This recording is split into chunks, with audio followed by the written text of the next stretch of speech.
Welcome back to Old School, New School. I am your host, Duncan Harris, and I am joined here as always with my co-host, Mr. Anthony Harris. Hello there. We had some wonderful nights last night with my man Money Moicano getting a wonderful finish against his former teammate Chris Duncan. Actually, not even former; they're still teammates. Yeah.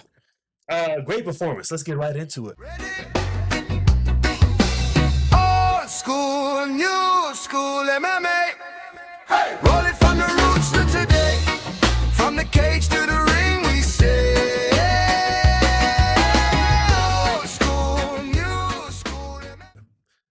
What were your thoughts on that main event, man? I think it went exactly the way I expected it to. I thought it was going to be a kind of a bloody little war for Duncan because he's always gets bloodied up. He fights wars. And I thought Moicano was going to take the win as he did. Yeah. You know, he takes the fire and his jiu-jitsu is nasty. So it didn't go any way different than I expected. What is your thought? Nah, really. I mean, it was, again, another one of those situations where you're throwing a vet against a new guy. And what happens? You got to school him. Yeah. You got to school him, show him what's up. It was a good fight until he got down to the grappling exchange and he got his back. And that's pretty much all she wrote. You know, she was just softening him up, hitting him body, head, waited till Duncan reacted. Made a mistake. Tried to throw that elbow. He said, "Oh, thank you." Yeah, locked it in. Rear naked choke all day. So this was obviously Duncan's biggest fight of his career. He went on a 4-fight winning streak. He gets his opportunity to go get into the rankings, enter the top 10. He gets stopped. It's a great lesson for him. It is. You know? And Moicano's now, he's the gatekeeper. In that Pretty division? much, yeah. Yeah, I would The agree. top 10 gatekeeper, you Yeah. know? He's obviously at the tail end of his career. He's going to be putting up good fights whenever he can. He said his next fight better be somebody who's some sucky dude with a number next to him. That's what he wants. He's like, give me somebody who's not that good with a number next to his name. Yeah. But I love Moicano, man. He's a cool dude, and I enjoy watching him. Yeah, he's kind of like a character. He really is. I don't know why this thing is messing with me. Yeah, but I still think it was a good experience for Duncan to know where he needs to be. You know what I mean? Yeah. And the small mistakes being made. So tighten up his game a little bit, and I'm sure he can rebound. Yeah, so with a card like this, like we said, it wasn't a crazy card when it came to names. There's a lot of new guys in this, so there's not much to cover. There's not big movements happening in these divisions and these rankings. Right. So we're probably going to be going over these pretty quickly. Yeah, I think it was more of an introduction to some of these fighters for us, you know, to see what they are, what they're capable of.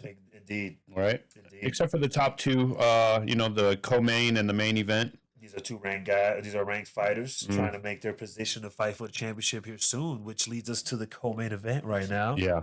Jan Daroba. No. That's not how you say it. That's how you spell it, but that's not how you say it. You got to say Jan Jadoba. Jadoba against Richie. And what transpired in this fight was exactly what we thought would happen, Yeah. right? Just robbed her, Robbed her. basically. Yeah.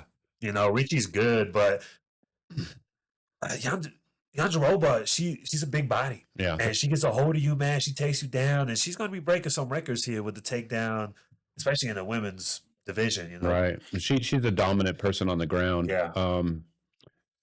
I don't know. Like I said, co-main and main event were the exact same thing that I thought was going to happen. Exactly happened what was going to happen. You know, the strength of Richie's ground game wasn't comparable. You know, and if it's not, and nowadays you know better. If you can't get up, you can't win. Exactly. You got to be well-rounded. And you know what Gaethje says. I don't even have to repeat If it. one man can hold you down, two can leave you. That's right. You might have to censor that. Yeah, so this is Jan Jaroba's bounce back fight after fighting for the title. Right. You know, so she's obviously in this tough position that we mentioned a lot where you lose a championship fight, now you have to defend your spot and show that you're worth getting another title shot. So good. Luckily for her, though, is that these women divisions aren't deep. No, they're There's not. not a lot of names they could throw at her. So if she gets this win against Richie and maybe even one more, and she might already be up there fighting for the title again. I mean, it's very possible, Right? especially in the women's division there. And she's a very strong candidate for it as well. If you look at who's all in that division. Yeah, we're looking at the top. So this is obviously, you can't say it's Mackenzie Dern's division. It's still Jean Wei Lee's division on the low. Right. Mackenzie's just holding that title at the moment. So obviously they're going to have that championship fight, see if Wei Lee gets that belt back. What we have next for Jandiroba could possibly be a Tatiana Suarez. I would like that fight because both of them are ground specialists. Yes. Wei Lee pretty much put it on Suarez last time to let her know that there's levels to this game. Dominated her, as a matter of fact, and I did not expect that at all. Right. And I didn't think she expected that. So I think that would be a great matchup for the two. It would be almost like a title eliminator. Yeah. For both of them. Yeah, it's a good matchup. But anybody, when you go further down the line there, it's just, from 5 up, very talented girls. But I think everything from there down is, I don't know. It's a little tough. It's a little tough. They really have to put in the effort. I mean, you got Gillian, right? Yeah, she's in the top 5, and she rounds out the 5. So everybody, as I said, in the top 5 are good fighters, really good fighters for the girls' division, the female division. And there's a few people that you can look at also, maybe more so by name than by skill. Who's that? I mean, you have Jessica Andrade, who's on her way out. Yeah, she's the gatekeeper. You're right. And then you have Amanda Lemos, rather. Yes. She fought a little while ago and just lost. She did. So, right. So then you have her who fought Gillian. Then you have Amanda Ribas, who's also in there, but she's not really a threat to the title. None of these are threats. That's what I'm saying. I mean, you can honestly throw in Loopy in the discussion and say it's 6 deep. Yeah. Loopy, yeah. Don't let me disrespect her. Just yet. She's still, I think, young in the game where she can still get better overall and get grappling right, and get back into contention. But right now, we're looking at the top 6 in this division, right? And we have, like we said, Jandiroba and Suarez, which is a great matchup with 2 grapplers to where they might just end up stand-up fighting the entire fight. It could which be. usually happens, right? Yeah. Which is always fun to watch. And then we see who's really up next. And then you have a Yan Jinan, another Chinese girl who I think she can beat everybody in that division except maybe Mackenzie. And Wei Lee. Because she actually beat Richie as well. Yeah, she did. What about that fight? I think she beat her up. Yeah, man. Yeah, so she's a threat in that division, but I don't spend too much time talking about that division. Nah, we're just trying to get some love to him, but honestly, as you can see, there's not a lot of movement, not a lot of stuff going on, except we're really just hoping for Gillian to just turn up and make this division great again. Yeah, it needs to it needs to happen. You know what I'm saying? Yes, this takes us on to our next bout. Okay, yes. 205 division. All right, we have this Turkish boy. Tough name, but Abdul Rakam Yakyayev. Ooh, okay. Good job. Thank you. I've been trying to work on that one. It's like Joe Rogan out here with the names. You did a good job. Brenson Ribeiro. Abdul, huge favorite. I want to say he was like a plus 1,600 favorite. he was very highly touted. Yeah, only had 2 fights, one in Contender Series and his debut in the UFC combined 1 minute and 10 seconds. Those 2 fights combined.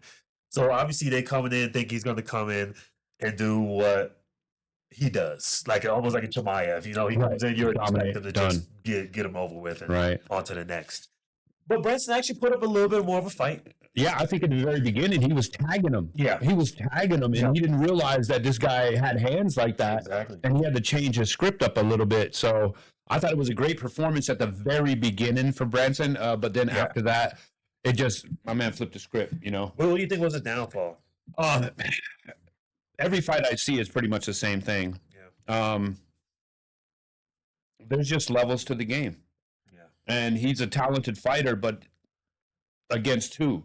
You know what I'm saying? Like, I never want to disrespect him, but I would say he's just not at that level. You know what I mean? He's got good striking. His ground defense isn't great.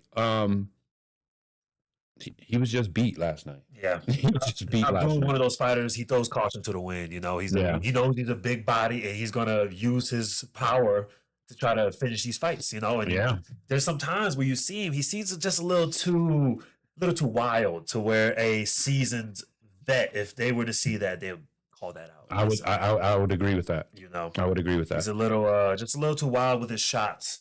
But you know, it's kind of both sides. You know, but there's pros and cons to that type of fighting style. Some people are overwhelmed. They don't know how to react to something like that. Somebody coming at you Continuously, never stopping, great condition, 10 strikes, knees, elbows. Yeah, and you can't get away. You can't even like get your thoughts straight because you're just being attacked and you just don't know what to do. And we've seen that. We've seen people go through these storms, and the veterans are able to weather some of these storms and advance through them. But if you've never felt that before, it's overwhelming. And that leads us up to the fight coming up soon. Exactly. And I think we can get straight to it. But yeah, he finished it pretty. What was it? It was submission. Yeah, he submitted him. Yeah.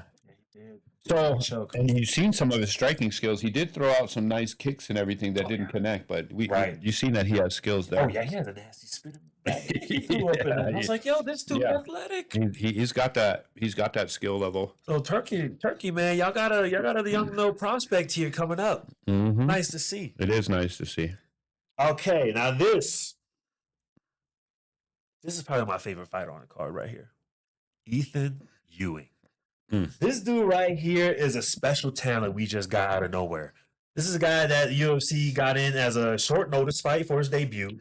The fighter dude, Malcolm Wellmaker, who had a lot of hype behind him. And what did he do to him? Ewing just shut this dude out. Completely shut him out. I think he's one of those dark horses that you just don't notice because he's not flashy about his business. Right. He just goes to work, and he is a very talented fighter.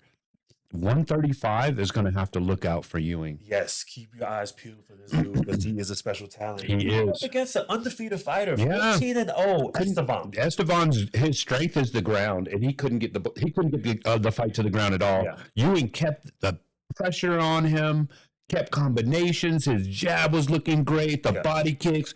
He was amazing last night. And putting pressure on him. And keeping that distance just perfect. It's that putting it on him, and then as soon as he tries the other fighter tries to counter, he's just out. Yeah, out of the way. Two strikes go by. Yeah. He just not back in. Yeah, he looked fantastic last night. And you guys got to recognize his name because Ewing is on the way up. Mark those words. Yes, and so about Esteban, man, it's kind of tough. So this guy came in to fight in the flyweight division at 125, and he missed weight 3 times out of his 4 fights. Yeah. So I don't know if this was an ultimatum with the UFC or with himself saying like, all right, you know what, I'll go to 135 to make it easier. And then he misses weight again. Yeah. At 135. And that's not good. You miss weight in all those times and then you lose at the end. You usually get a pink slip. Yeah. At the end of that, you get a pink slip. So I hope not. Maybe we can see him fight through this. Especially he has a fantastic record. Exactly. He's a good fighter, you know. You just gotta get your shit straight because it's a business, man. Yeah, it's not easy, man. You know, and people are getting cut for a lot less. They are. Yeah. Hopefully he can button his chin strap and get his stuff right and get a good dietitian or something. But if you're not making any money, you're still living like a normal person eating. So hopefully they don't cut him and they give him another opportunity. But I don't want to give anything to Rafael on this one because it was a Ewing show. It was his night, man. His night. Finished him in the 3rd round. Beautiful body shot. Oh, my goodness. It wasn't even that hard, yo. It was just a nice little jab to the body. Yeah. Right to the liver. And then just gave him one more for good measure. Take this with you and walked away. You know what I'm saying? This guy is good. Dude, special talent, man. My favorite fighter on this card last night. Which leads us to another young prospect here with a lot of hype behind him, behind the Sugar Show. Yeah. So we had Tommy McMillan, part of the Sean O'Malley camp, and Manolo Zucchini. An Italian fighter. Italian, 1 out of 2, I think. I think there's only 2 Italian I don't think we have on the roster. Yeah. It was a pretty good fight up until Tommy just took over and just barraged him. Yeah. You know. Tommy has good conditioning, and he's a little wild for me, but he's overwhelming. And if you don't have good footwork, he's probably going to catch you. Yep. And that's what happened last night with the Italian young man. He was just overwhelmed, and I think he got hit with probably about 20 body shots throughout the course of the fight. Body shots, knees, all day long. Got a big lump on his head. For Tommy's a good. I don't want to call him a prospect yet. I think he's still too wild as a fighter. When we start getting up to the real talented fighters, right. But he's somebody to watch. He's prospect in the sense of there's an upside that you can see. Oh, for sure. Right. And I want to say that he's got great energy. And that's the kind of fighter that you want to watch when they have that kind of energy. Yeah. So I think he'll tighten up his game, and he's in O'Malley camp. Right. So he probably has that little, what do you say, charisma about him? Right. If that's the right word. Yeah, not to compare him too much to Sugar Show, but like, No, not if at you all. were to compare their striking, he's not a sniper like O'Malley is. no. He's not as clean as O'Malley is when it comes to the striking department. His strength is overwhelming, I think. And, he's a little wild, so you don't know where the punches are coming from. So It's a weapon. it's a weapon. And his cardio is also very good. So, Yeah, 76 to 21 total strikes. yeah. So if you have that kind of conditioning and you're able to throw those kind of punches and knees continuously and back your opponent up against the fence and he has no answer for it, that's the end result. Yeah. That's it. That's exactly That's the bottom line. That's the end result. It was fucking awesome. Awesome to see. Yeah. To open up the main card, we had a Contender Series alumni, Jose Delano. Against the What, was he Polish? Polish boy. Polish cat, Robert. And he's actually, Robert is pretty skilled as a fighter. He's got some good technique. I just like Jose, man. I liked how I think he needed to settle down after the first round, you know? And once he did, A little nervous or something. he did. But he stayed in it the entire time, Some of the duck outs through these punches where he actually sat down right where he was I've never seen that before. But he fought, you could tell he had glimpse of some good skill. Yeah. You know what I mean? You had really good glimpses of some of his skills. That's exactly what I thought when I saw him in the Contender Series fight too. Because that's where he really just let loose and showed all his weapons to where you saw him like, oh, he could be a threat. Yeah. He really can, And And it's a little weird. His style's a little weird. Yeah. But really is. it's effective. It's very effective. you want that. You want that unorthodox type style. You don't want to be like a robot. That's for sure. Yeah, I like it. I like Jose. He's Brazilian, so is Jose. Jose. Right, Jose, yeah. So Jose, yeah, I like him. Another Brazilian Jose, of course. Welcome to the club, buddy. Welcome to the club, man. We're gonna keep our eyes on you. A lot of young cats in this card, man. Especially on this main card. This is nothing but just young cats. And it's nothing but the Contender Series coming to take over. Yeah, like I said, I think it was more of an introduction to some of these fighters, to the people, to see if we start to enjoy some of their fights. And some of these guys we do want to watch again. Yeah. All right, let's just go over quickly these prelims. There's only really one fight in the prelims that interests me, honestly. Yeah. And I just want to give a shout out to this guy. Oh, man, he deserved a performance bonus. Trayshawn, man. I've watched you since The Ultimate Fighter. A guy who was athletic just naturally, who could punch, had punching power. But what I seen last night was a true MMA fighter. The growth of this young man in this period of time, because his record does not tell who he is. I'll tell you that right now. And what you seen last night against a very high-level Russian fighter, you better watch out for Trayshawn, man. He was the performance of the night for me. Him and your boy who just dismantled Ewing. Yeah, those two are my fighters in the performances of the night. I agree. I think this fight was actually kind of like I think this fight was supposed to be a layup for my man. What's the name? The Russian. Bakayev. Yeah. I think they were going to throw him, go and be like, yo, just get this to kind of pat your stats and shit. No. If you look at Gore's record, you're not going to think that he's going to be able to compete against somebody like this. I mean, but what he showed last night, man, and if he gets that neck in a standing position or a seated position, a ground position, man, he sinks it in deeply. He put him to sleep.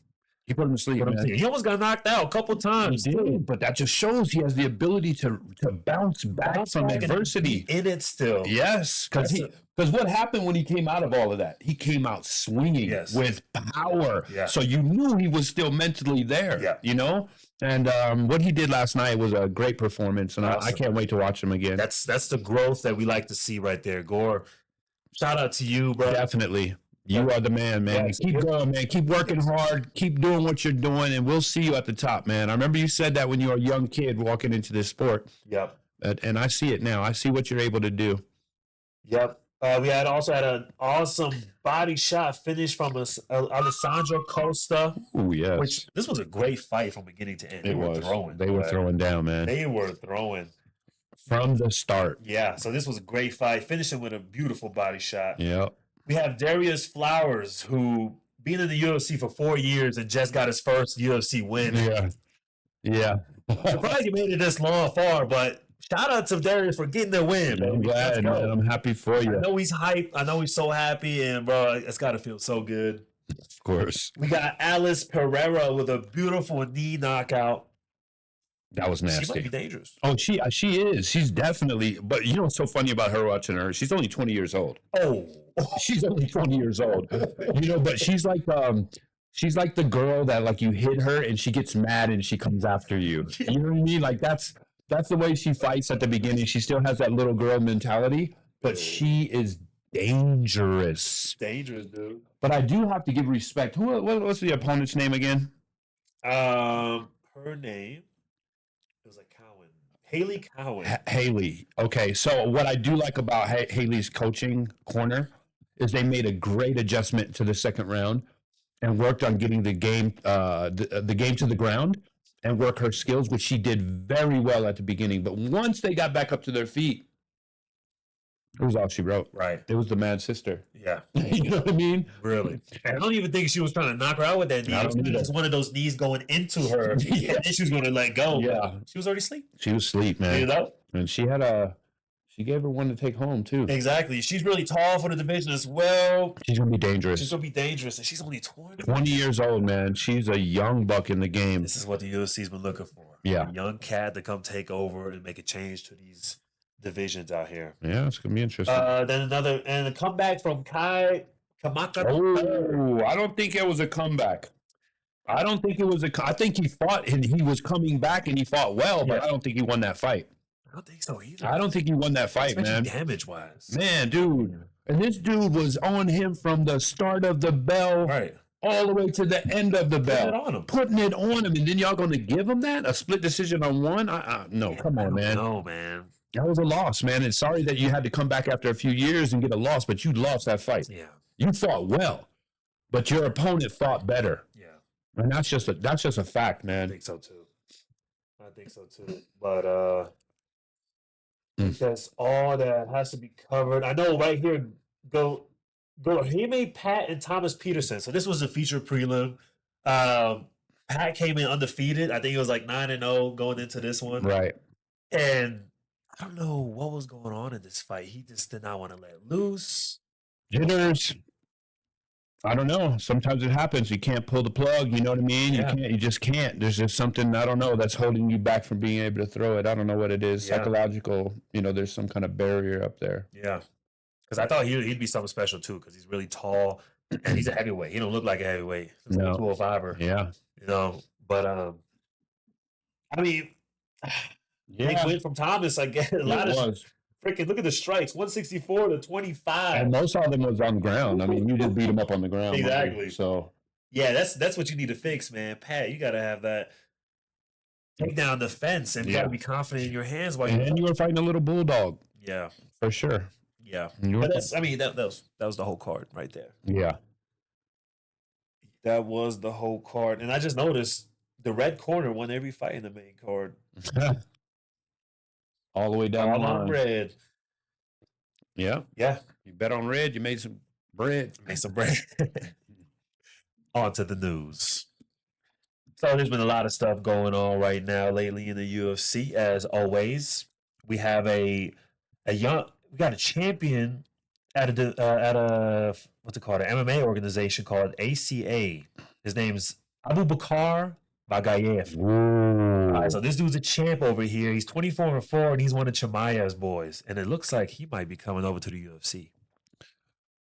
Exactly what we need. There's a couple moves that might be made. We're hearing that Gable might be getting signed by the UFC as well, and that's something the heavyweight division really, really needs.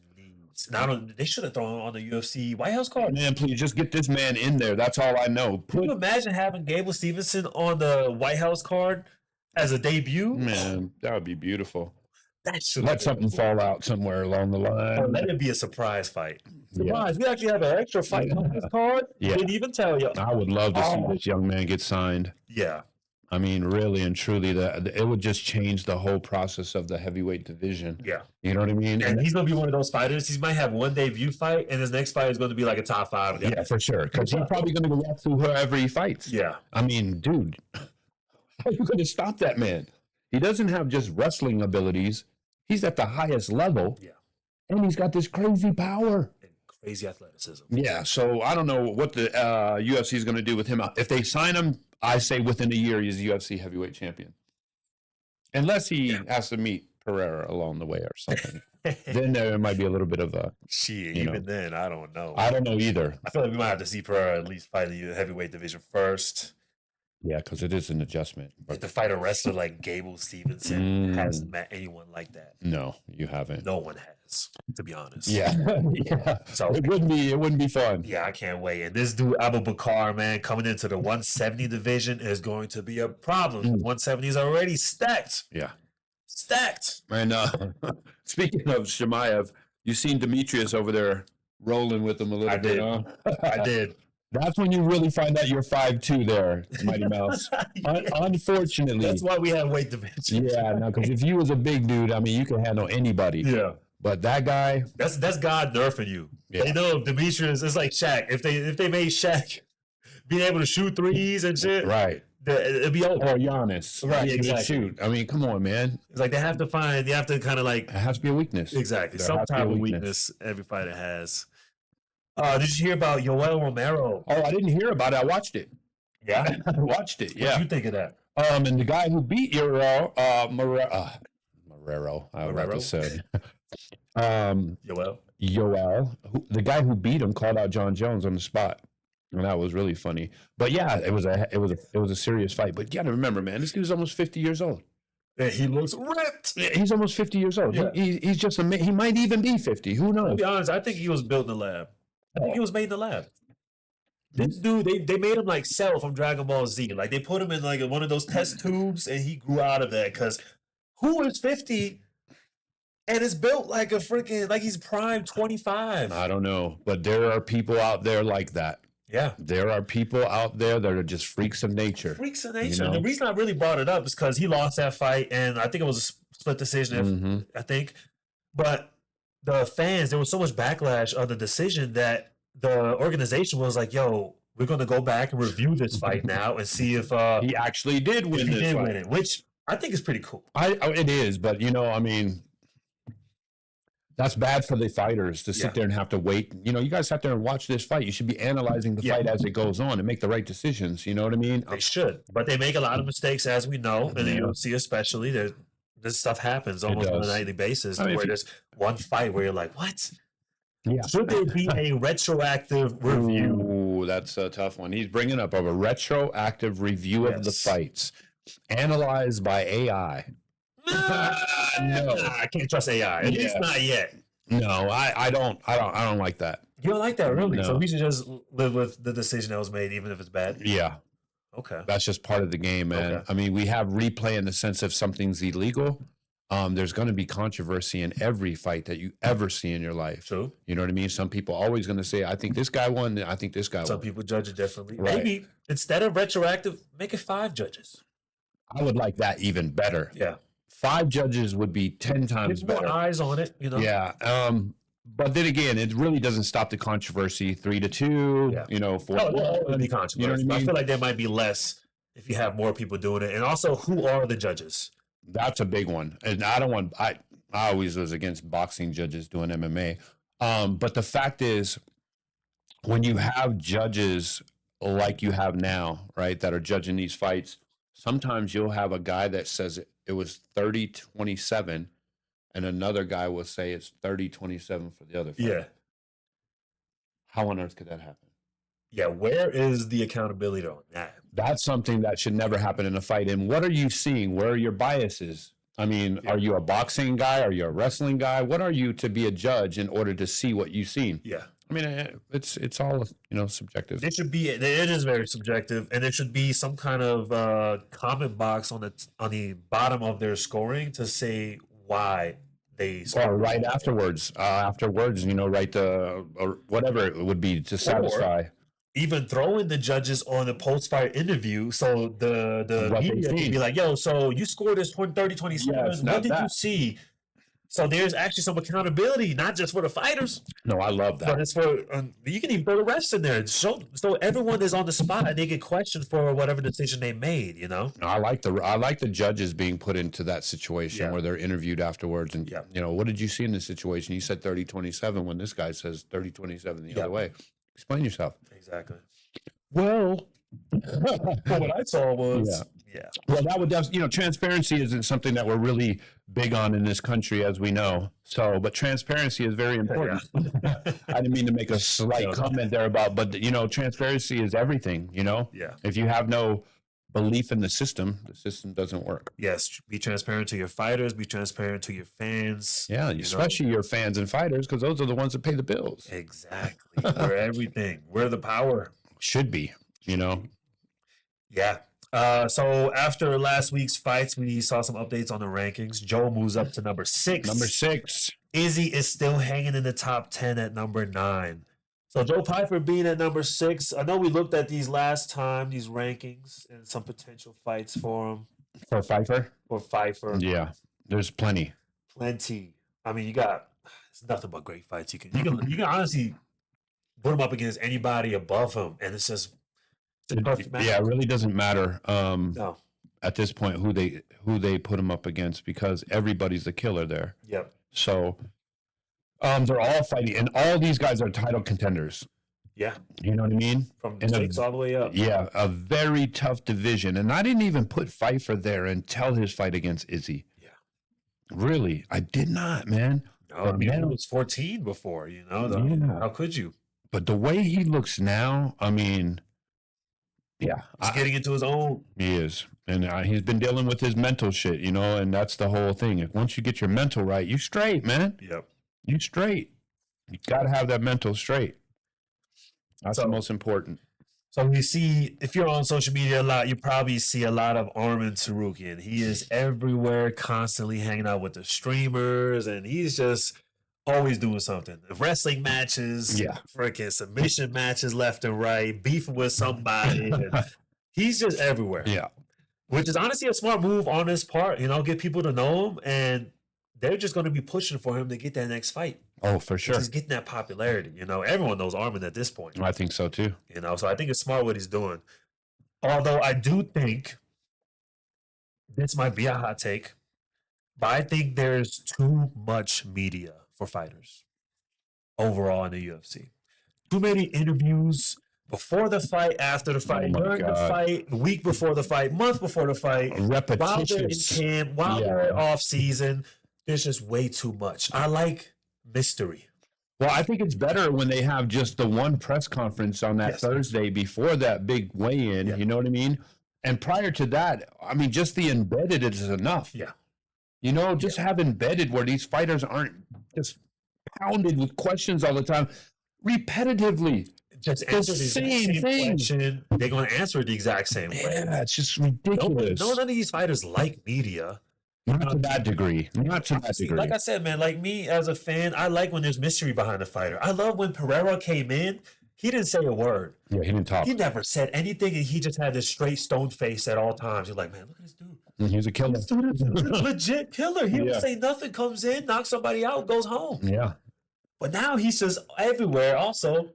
And there was like a time where what's his name? Milky Costa, right?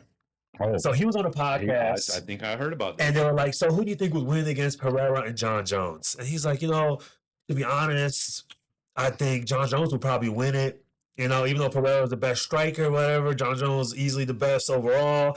So I'd give it to John Jones. And it seemed like Pereira was really upset about that, Yeah. about Milky having an opinion. And now he's in the comments sounding like an everyday fan, like, oh, really? So this is what you're going to do? You're going to pick him over your own? Like, Yeah. come on. That's just a little childish. But but then on the other side of that, I don't think that Pereira runs his own media shit.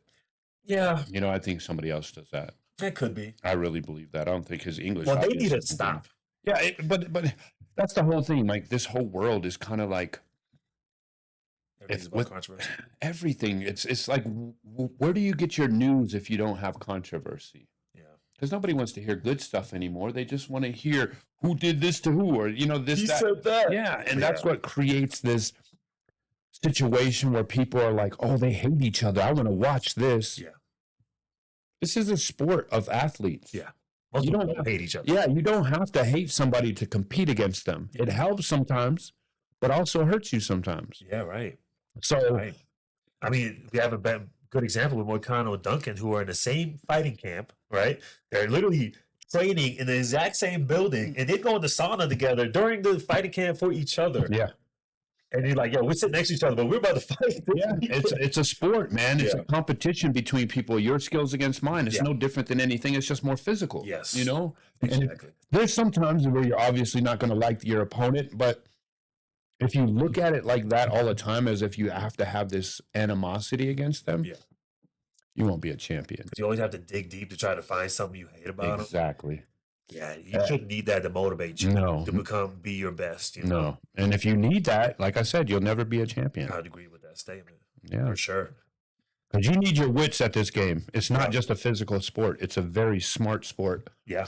And if you're a student of the game and you learn, the more you learn, the better you become. Yeah. You know, so hatred isn't part of it. Yeah. So back to Armin, as I was saying, Armin gets caught up in a lot of clips, obviously, just for saying some things are crazy, some things are pretty spot on. But he says that Max Holloway is done because he can't even stop a takedown from Charles Oliveira, who's not even a wrestler. Is Max Holloway, will he ever fight for the belt again at 155? Yes. For Shizzle? That's Max Holloway, boy. That's what I said. That's Max Bless Holloway. Honestly, they should just have that fight happen. Armand? Holloway and Armin. Don't. Fight the winner against, well, it's kind of tough because Max lost to Oliveira. So if he were to come back, fight Armin, beat Armin, and then get the belt, fight for the belt after losing to Oliveira, it's kind of a tough spot for Holloway in this case. Yeah, I think he's Or does the BMF fight not really count towards your contention? It shouldn't. I think it's a totally separate entity in a sense. It's under the UFC banner, obviously, but it's a completely different setup for it. You know what I mean? It's a different belt. So how can you be judged upon this line going to the UFC belt and this line going to the BMF? But it still affects your ranking, though. That's why I don't like it. That's why I don't like it. I don't like the fact that it should be judged at all in the rankings. It should be separated. It should be completely separate. Like we said, should be like a catch weight. It should be. And it doesn't matter the weight class either. I mean, like you said, a catch weight is the perfect thing for everybody in this. Yeah. So it doesn't affect your... So it shouldn't, yes. Yeah, that's how I feel. I would agree. But Armin, man, he's lined up. He was supposed to fight Dylan Danis in the Hype FC submission-only matchup. But I think that fell through, so he is going to end up fighting Uriah Faber, or wrestling. Yeah, Uriah Faber. Uriah. He's going to completely dominate on that one. Yeah. But there's a lot of matchups. Marab and Cejudo is on that RAF card. I like that one. That's a goodie. I like that think one. Marab's going to Dominate that one. Dominate. Just like he did in MMA. Yeah. Yeah, I think so. Another podcast clip from Nate Diaz on the Theo Von show. So he revealed that UFC was trying to make Nate Diaz fight Conor McGregor for the trilogy fight. This is McGregor's comeback fight. Nate Diaz come get some money for a trilogy against Conor McGregor. Nate Diaz says, McGregor's washed. I need the top of the top, cream of the crop, because I want to fight the best of the best. You know what I mean? This is the stuff. It kills me. It's funny. Well, I mean, it's just like the beef he has with what he said about DC. Yeah, I know. Come on, bro. That's delusional beef. That's what that is. Come on, man. I mean, he doesn't even need to respond. His resume speaks for itself. what's funny about that whole thing is, I mean, that's a mentality of somebody that's just a street fighter, as far as I'm concerned. Right. You know what I mean? I'll fight anybody anytime, like that. Like, that's a mentality. But no, dude, this is like rankings all the way to a belt. Yeah. You never achieve that. DC dominated. Yeah. I love DC's response that he had today. Yeah. It's perfect. It was. You know? We're not even in the same class or category. Nah. Not even close, man. And then there was a question whether Diaz should be put in the Hall of Fame. What the fuck is wrong with y'all? I mean, no. The thing about Hall of Fame, it kind of comes down to popularity. Well, okay, so if the word says it itself, Hall of Fame. Yeah, he's very famous. Probably one of the most famous without MMA ever fighters. winning the belt. Yeah, but that doesn't make you get into the Hall of Fame. You know what I'm saying? That doesn't qualify you for this. Of course you're a good fighter. Of course people love to watch you fight, but it's your mentality they like. Yeah. It's not your fighting style so much. It's the fact that you don't give a fuck. And people love that. But that's it. You can't disrespect DC, though. No, you really can't. Because DC, in my book, is top 10 all time. Of course he is, man. All time. And he's not even my favorite person, like broadcaster. I like DC, man. Yeah. I don't want to say anything because DC is the man, dude. Yeah. He is the man. And he came to MMA late. If you would have seen that boy in his 20s in MMA, please. I know. He would have dominated the sport. So, yeah, you can't compare that. And I just thought it was a stupid thing to say. But I'm sure people got a lot of likes. I mean, a lot of clicks on it. Yeah, it's just funny to me to say that. For him to say that McGregor's washed and he needs the top of the top. Yeah, that's a funny one. I would have loved to see that trilogy, though. Yeah, that's a great matchup. You know what I mean? It's the best matchup they could give to McGregor without having him get his ass completely whooped. Because McGregor's out here on the side quest fighting against amateur boxers and whooping these young kids' ass in the boxing ring. Yeah, to Diaz, and Diaz, you wrong, man. You wrong about that. Yeah, but hey, end of the day, he's getting paid against the Mike Perry fight. Just stick with that, man. You're getting paid. That's your popularity. That's what you, right? Still, out of all the fights, there's 2 fights in all of MMA that are my favorites. Number 1 is when Royce Gracie submitted Dan Severn. That was my ultimate favorite. Number 2 is when Diaz submitted McGregor. Those are my 2 favorite finishes of all time. Oh, we celebrated that night. Yeah, man, that was so. I mean, there's no shade thrown at Diaz because he is definitely one of my favorites. Yeah, but as far as you gotta look at it objectively. Respect is respect. Day, right? Yeah, of course. Come on, man. You got a body of work is body of work. Exactly. And you can't limit that. No. There's no ifs, ands, or buts about it. It's on paper. That's right. It's on paper, on video, everything. Exactly. So we got Merab. His nose is even worse than it was before. You thought it couldn't get any worse? Well, it got worse somehow. It's broken multiple spots. It's broken on the bottom right, top, left, everywhere. And he said, nah, I got a wrestling match coming up. Ain't no way I'm getting this shit fixed. Man, that's going to mess up his breathing. Thing, I know, dude. Like, he needs to go ahead and take that year off, get his nose fixed, come back and dominate because that's going to affect his life later down the line. Oh, for sure. So man. He need some legit surgery on that. Yeah, you got to fix that, man. I wonder if he's going to wait till the end of his career for that. Dude, like one of them bone fragments happen to slip up into the brain or something. You got to get that shit done, man. The only problem is, if he were to get it fixed now and he comes back, which he'd probably be out for a good year, he'd come back just for that, probably just to get broken again. Because all that cartilage is already built up. And it's a tough situation, And those, it's right there in the middle of your face. Delicate. It's always getting punched, So especially with Rob, and he just gets those. But because of that, what the MMA world is thinking, because of this messed up nose, and Peter Yan is recovering from a back injury, that the Somalian Zahabi fight might be for the interim title. Kind of spice it up for the White House card a little bit, put a little title on there. That's a little interesting. Yeah, it's interesting.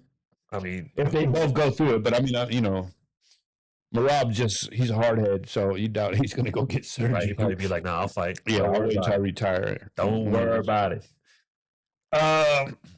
Okay, what else? We got Kobe suing Jorge Masvidal 4 years after the incidents of getting punched in the face while at the club. They had so much beef. They didn't go fight each other. No, they didn't go fight each other. Jorge went and jumped his ass. No, I'm saying Jorge jumped him, but then they actually got matched up in the UFC octagon to go fight. Kobe whoops his ass, and Jorge's still talking shit. Now that is sad. That is sad.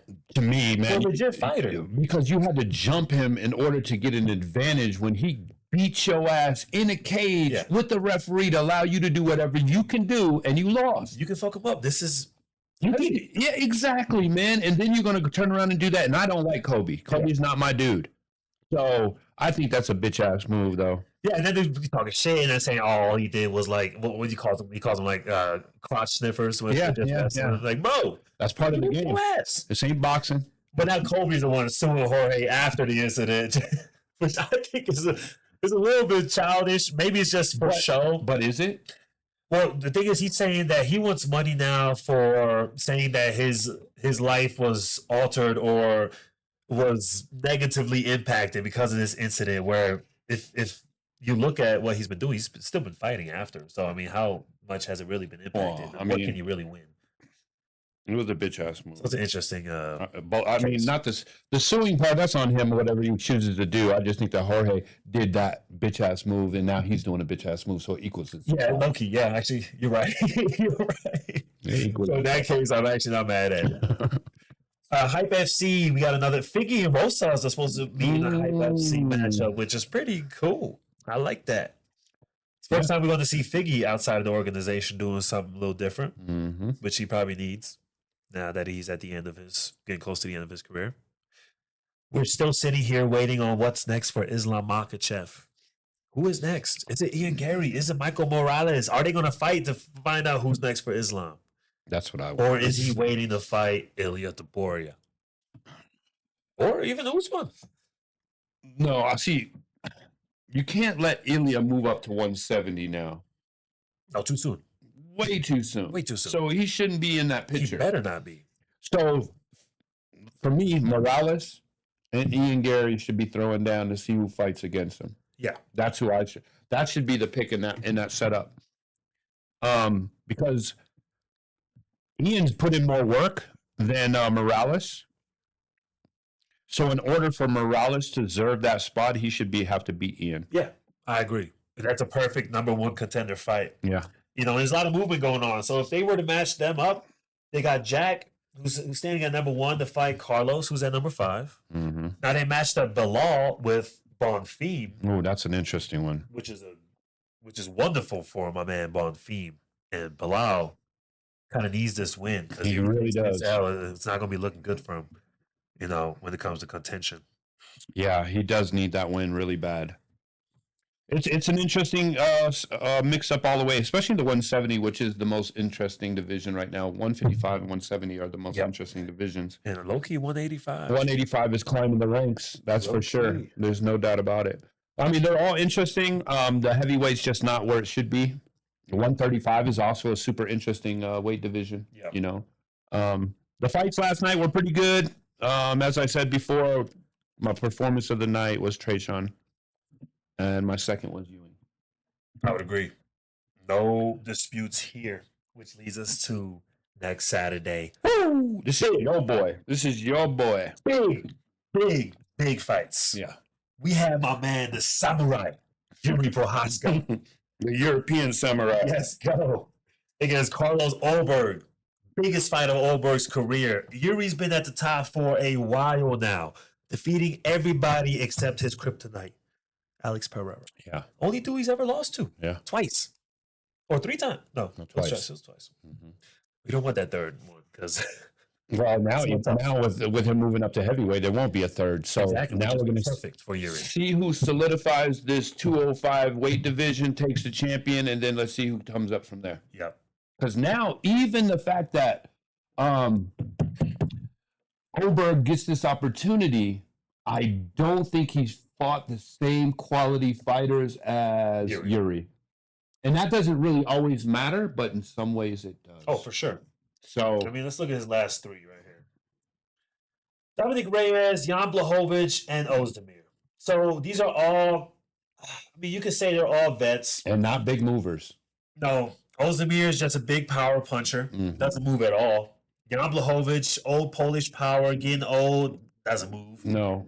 And you got Dominic Reyes, who moves the most from these 3, but not doesn't move as much. Not anywhere close to the way Yuri moves, and not anywhere close to the way Yuri strikes. Exactly. So that's going to be There's no like. How do you find a good training partner for a guy like Yuri, who's so unorthodox and so stiff, but also don't do that stiff? Yeah, elusive, yeah. Yes. Yeah, he's still elusive. I mean, you probably bring in somebody like MVP just for crazy footwork, right?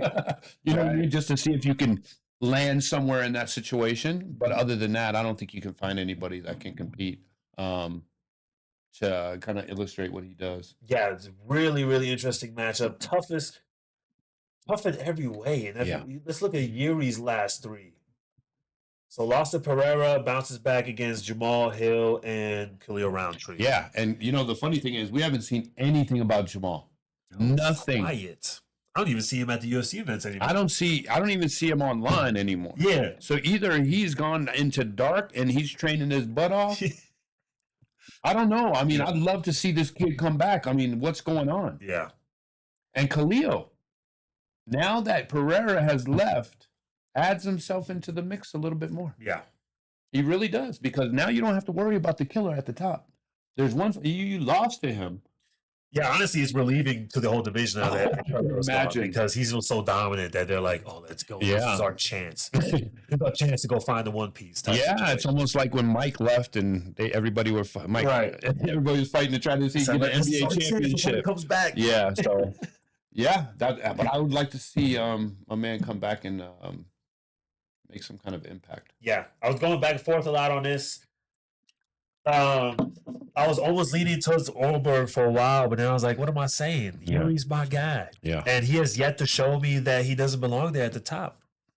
that's true. Ulberg still has to prove himself just a little bit. Even though he's number 3, is just Different roads too, right? Like Ulberg hasn't been on that same path. I don't think they've even fought any of the same guys when they came to the top, at least. No, I don't think so either. Which is interesting, because usually you see some type of similarities or some of the same fighters that they fought. But no, this is going to be an interesting clash of styles. It is an interesting clash of styles. And then we have the co-main event. Ooh! Now, the co-main event. Yep. Joshua Van coming off of maybe a fluke win, you might say, or Not a way you want to win the title. not a way you want to, but he did He nonetheless. You can argue that he pushed his foot while Pantoja went up for an up kick, pushed him down, which led to him falling onto his arm. Yeah, of course you can say whatever you want to say. But you didn't earn it that way. Yeah. That was a self-inflicted wound. Earned it or not, he's got the belt. It's on his resume. But now he's going to have to defend it for real against a legit contender. Yeah, he's getting submitted. Getting submitted. Yeah, Oh, no doubt. Oh, no doubt. What round? Probably the second, Ooh! maybe even the first. Wow. I'm telling you, this kid on the ground is so nasty, man. Yeah. And Van doesn't have that skill. He does not. And remember who Van had lost to too? Charles Johnson. That's right. So, and Charles is just quick. It was a left. It was a quick straight left Right. that caught him. But I think the ground game is going to change, going to show the difference. For sure. I mean, Joshua Van, his hands are nice. His boxing is It's real good. It's Real top good. class. And he's not afraid of throwing himself in the fire. No, But neither is Taita. no. Taita is different. And he's going to get a hold of you. And from there, it's just going to be problems. Yeah, I agree. That's how I see it. I see a submission finish as well. I'm going to see our first Japanese champion. Since Pride Days. That's right. That's awesome, man. That's how I look And at not it. only that, we might see Japan against Japan if my man I can freaking messing up his name all the time. What's his name? Kyoji? Kyoji. Kyoji could get this win against Manel Cop. Yeah. And And have a Japan versus Japan matchup. and that's a rematch between Kyoji. And Manel Cop. Yeah, he choked him out. He did. So I still think he has that ability to do that again. I think so too. This is his final run, Yeah, and you see Japan on Japan crime going on in that UFC division. I wouldn't mind seeing that. Yeah. It would inspire a lot of Japanese MMA fighters. Yeah. But the whole card's pretty cool, man. You got Curtis Blades, Josh Hokett. We've already been over this bull Yeah. with having unranked fighters fighting a Top ranked fighter. 5? Yeah, come on, man. Top 5 fighter? I know it's the heavyweight division and it's shallow, but what's up with proving yourself nowadays? Yeah. I mean, sure, he's got the height, but where's the proof? That's the thing, man. That's what I want to see. Because there's a lot of layups UFC be handing some of these fighters, which I don't like. I don't either. We're all about proving yourself and earning your position. This is not one of those. So I hope Curtis Blades shows him where he belongs, shuts him down real quick, and we can move on. Yeah. On to Dominic Reyes, Johnny Walker. Perfect I matchup. love that matchup. They're kind of both in the same spot, same position in their career, coming off of tough, losing streaks. Yeah. like almost 4-fight losing streaks. Both of these guys. Well, Dominic just won his last fight, I believe. Yeah. Which was a Well, he lost to Ulberg, but he beat Krylov. That's and Anthony Smith. Yeah, before that was okay. So that was 2 good wins for him. Yeah, Losing to possibly a title title challenger. That's fine. I don't think he's going to get past my man though. Okay, this site's a little buggy. Jeez. Where'd it go? And then Johnny Walker. Let's look at his last 3 real quick here. Ming Yang lost to Ozdemir, and so his first win off of his losing streak is against Ming Yang. With the leg kicks. Pretty solid win. Yeah, he won that with leg kicks. Him losing to Ozdemir was a surprise to me. Me too. Oh my gosh. Ankalaev, I kind of saw that one coming. Like Although Ankalaev is another dude who's been quiet. Yeah, we haven't seen him at all. We got Ankalaev, Khalil Roundtree, Jamal Hill just floating in silence over there. Got the 205. There needs to be let's make some moves right here, man. This is it. But none of this good matchup for both of them. Not like they're going to be contenders anytime soon. No. But they are still ranked at 205. So let's have Jamal Hill come back and fight Ankalaev when they both come back. I love it. Why not? That's it. That's a good matchup for the both of them to see because they've both been out for a little while. But damn, Ankalaev is number 1 though. Maybe Ankalaev, Khalil Roundtree. Ooh. And Khalil's just fought the top 2. Pereira and then Yuri. Right. Very seasoned now. Oh, he's been fighting nothing but the top of the top. Yeah, he's very seasoned right now, and he's that might be a good matchup. And Jan still holding on to the 5th spot. That's pretty amazing. Jan's 40-something years old. Yeah. His last loss he had, but I mean that weight division is still. Last fight a draw against Bogdan? I think it was. And then you're supposed to run it back again or something. Yeah, it's an interesting top 15 in there. But I like to see Jamal get back in the mix and definitely Ankalaev. Yeah. I mean, that was as Pereira gone, like we said, man, there's a lot of mix up. And it's probably 12 hours, maybe 10 deep. Yeah, maybe. Maybe. That might actually be pushing it. But there's another 205 matchup we have here that might mix things up pretty well with Azamat. Is he still defeated? Yes, he is. 16-0 Azamat against Paulo Costa.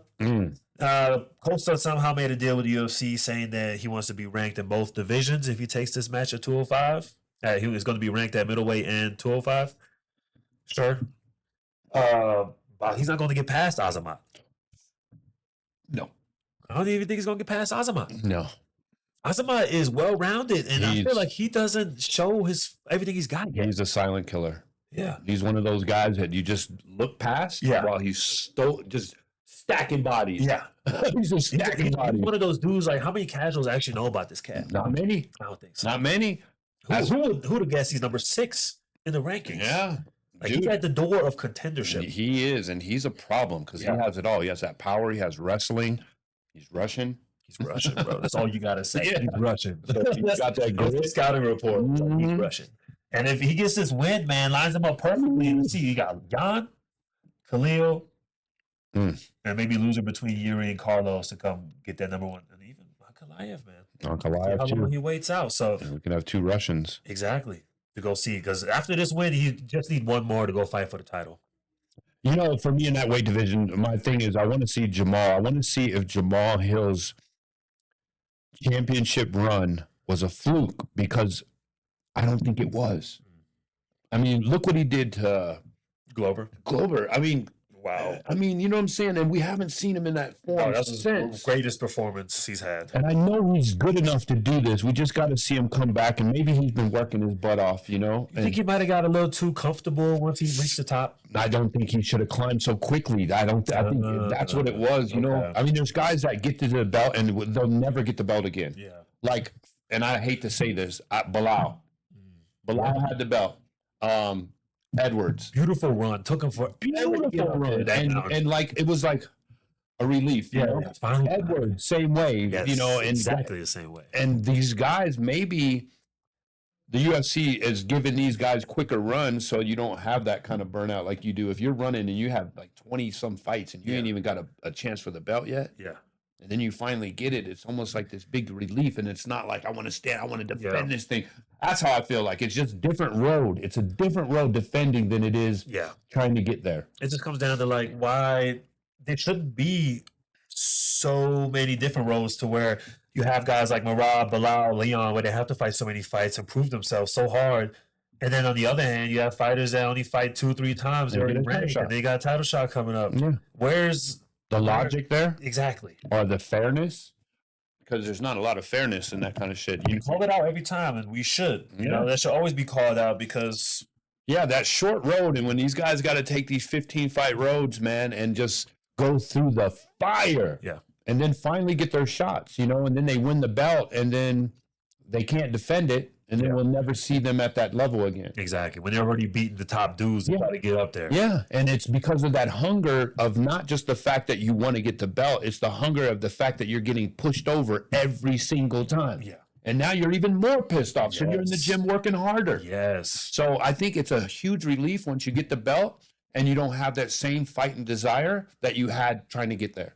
So it's funny. Now we kind of have two cases to where you almost have the same result to where you move up fast in the Jamal Hill case, maybe a little too fast, fast. loses the motivation or whatever it is to where he then just slowly falls out of contention again. Yeah. Or the guy that goes a long road finally gets that belt and then finally climbs that mountain and then loses the motivation as well and goes down. You see it consistently. Interesting. Consistently. Because that fight to get the championship, to get that belt is everything. It's everything. And then if somebody puts another obstacle in the way on top of that, You ain't stopping me. you ain't stopping me. That's the mentality. But then once I get it, It's not the same. no, it's not the same. Yeah. It's just not the same. And that's just how I see it for some fighters. And For that's sure. why special breeded fighters that can have that same path, fight their ass off to get that belt. And now they say, this is mine. Yeah. And ain't nobody getting it. You have that mentality too. So it's a matter of, it's a psychological aspect. of For the sure. game. 100%. I think that's, yeah. Patricio Pitbull, Aaron Pico. Lovely matchup, right? Great matchup. Two guys Bellator coming from boys. different, yep. Bellator boys. Pitbull gets beat. Pitbull gets beat. Yeah, there's no way Aaron Pico is going to come and lose his two first fights in the UFC. It ain't going to happen. Okay. I can guarantee you it ain't going to happen. I can guarantee you that. I'm rooting for him.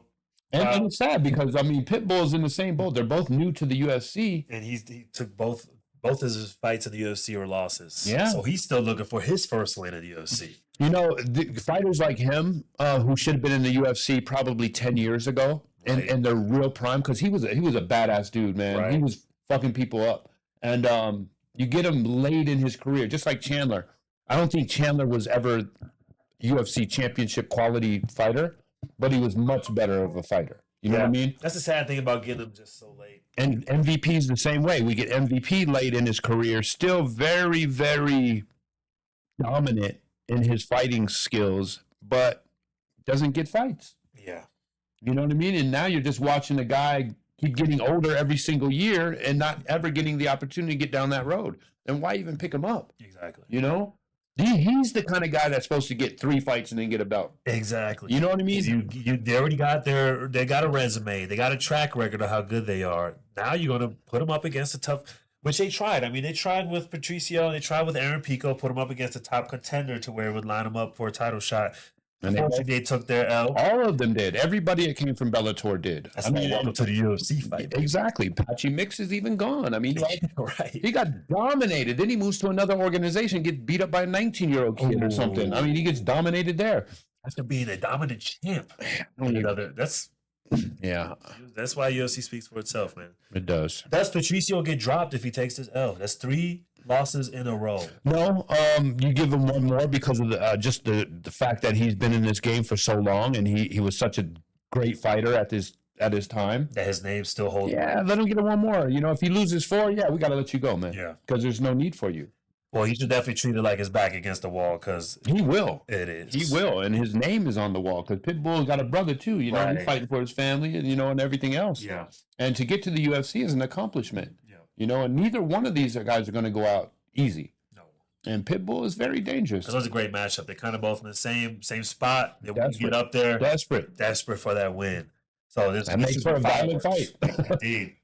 Tom Swanson coming out of retirement to fight Nate Landwehr.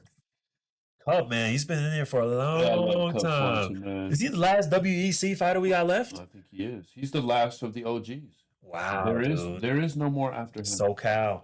I'm always going for Cub. I always go for Cub If Swanson. I'm not mistaken, he's beaten Dustin Poirier, I believe, right? Yeah, I mean, Cub is one of those guys, man. He's a BMFer, you know. Right. I got him in this fight too. I do too. Mateusz Gamrot. Ooh, and Esteban. Okay. So Esteban is going to be his first ranked fight. So biggest fight of his career right here. Huge. Against Mateusz Gamrot, who Never quits. Gamrot is a dude also that I don't know how many casuals really know about Mateusz Gamrot, how dominant he really is. He's For being number 8 Yeah. at 155. Yeah, he's a beast, man. He's a non-stop working guy, and you got to be at a very high level to beat him. Yeah. You really, truly do. I mean, look at this dude, man. He lost to Oliveira, but the fight against Klein. Oh, that was such a good fight. against Yeah, Klein, that was a great yes. fight. Lost to Dan Hooker, which was actually a surprise to me. That surprised me as well. But he's still top of the top, man. So this is a huge step up for Esteban, the Argentinian. Yeah. But he is nice, and we'll see what he can put on him.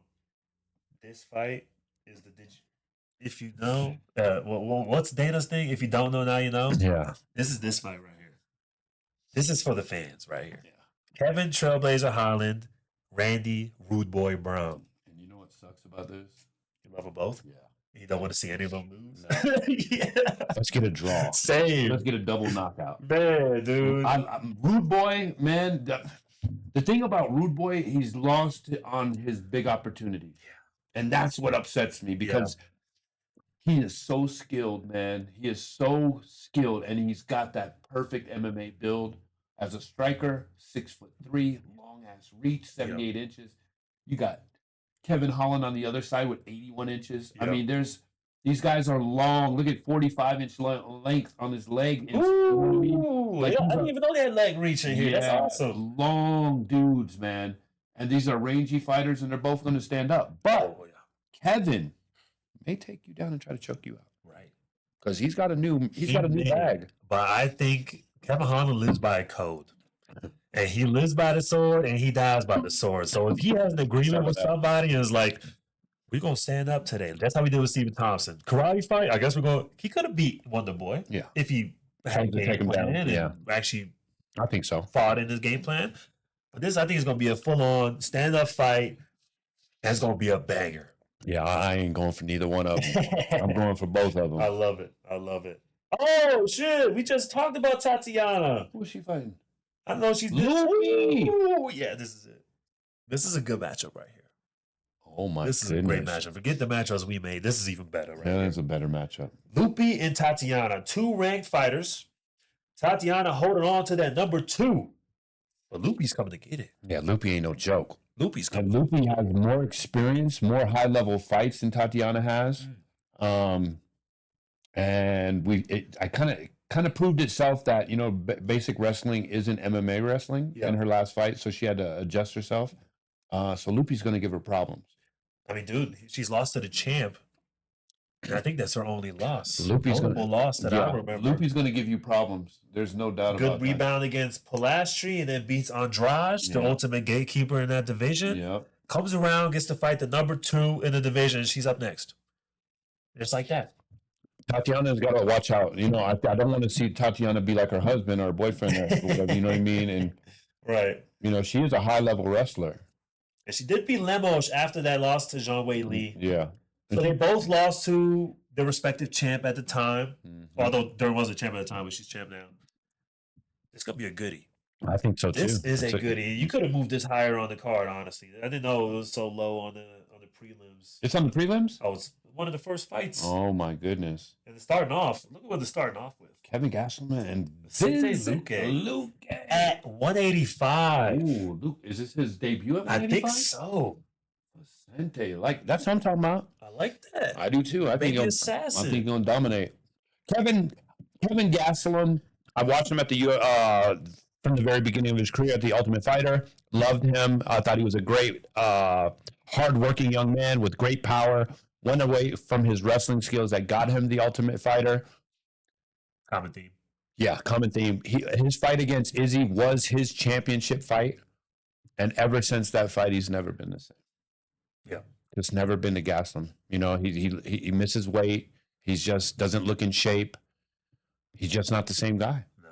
He's not the same guy, and obviously it happens to people. Right now and then we see like glimpses in some of his fights, but it's just like you said, man. After that Izzy fight, That Izzy fight was his championship run, and that right there after that fight, it's just I haven't seen Gaslam to be the same fighter. And Izzy has done that to a couple fighters. He has. You know? one person he didn't do it to, I think, Whitaker, because he still withstands. he's still a big threat, and you know what I mean. And I think that he moved up He's to going to 185, which I'm not a fan of. I think he's already pretty short for 170. To where if he goes no. I mean 205. What am I saying? Yeah, I was about to say. Because he was a 185. He's going to 205. He used to be a 170. Even bigger. He used to be a 170. He started at 170. Yeah.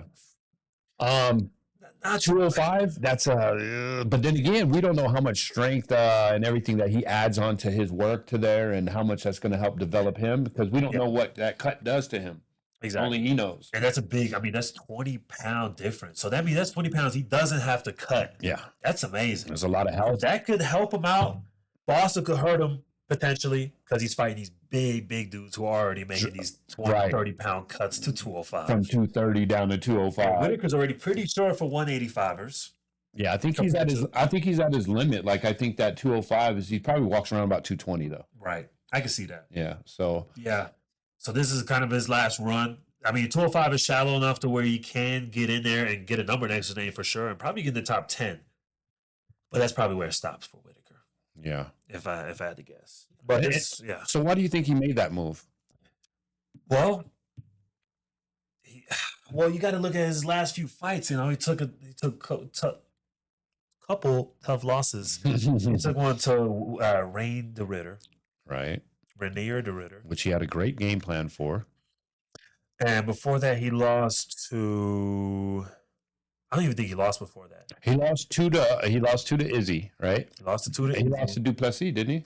Oh, he lost to Duplessis and Chimaev. So he just can't get past that hump of those top dudes. And you think about it, if you look at the 205, then maybe one of the reasons he's going there, because it's not so ground heavy at the top.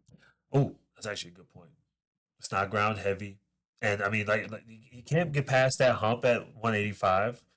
So it's nice to see some new fighters. You know, get some little mix up in there. And especially if you're not worried about being dominated on the ground. Yeah. I mean, the 205 is not heavily at all at the top. At all. You know what I mean? So he might be able to compete within the strikers, and the wrestling and jiu-jitsu that he does have can compete in that division. Yeah. That actually works in his favor right there. But 185 is dominated by, or at least he's been dominated. Well, I mean, that division. I mean, you look at Chimaev at the very top. Yeah, but you can only name three. And that's the three that beat him. The Ritter, Duplessis, Chimaev. And they're probably all the ones that would be marching. Champ 1 and number 6 or so. Yeah, I mean, the Ritter dropped down a little bit after his losses. And then but then the rest are striker. I mean, you got Imavov, striker, Kyle Barayo, striker, and you have Strickland, of course. Right. So it's almost even a little bit. Yeah. But like you said, 205, they really got no grapplers. No. So that's going to be good for Whitaker, man. Switch it up. Well, great debut fight for Vicente. I like that to 185, that move. You know, when you get close to the end of their career, it's probably best to just not make these crazy cuts anymore. Make it easier on their body. Yeah. They'll be healthier and they'll be better out on a longer run, maybe. Exactly. Maybe. So I'm a fan of it, though. Me too. But that's all we got for you tonight. Anything else you wanted to cover? No, man. It was a pretty good evening of fights, and we'll be looking forward to next week for sure. So hype. Yeah. So make sure y'all guys tune in next weekend when we cover those fights. We go over what happened. Make sure you subscribe, give us a follow. And we sure appreciate anybody and everybody that does. I mean, we just do this for fun, man, because we love the sport, and we're just trying to spread the message a little bit more and give our opinions. Yes, indeed. So until next time. Peace. Later.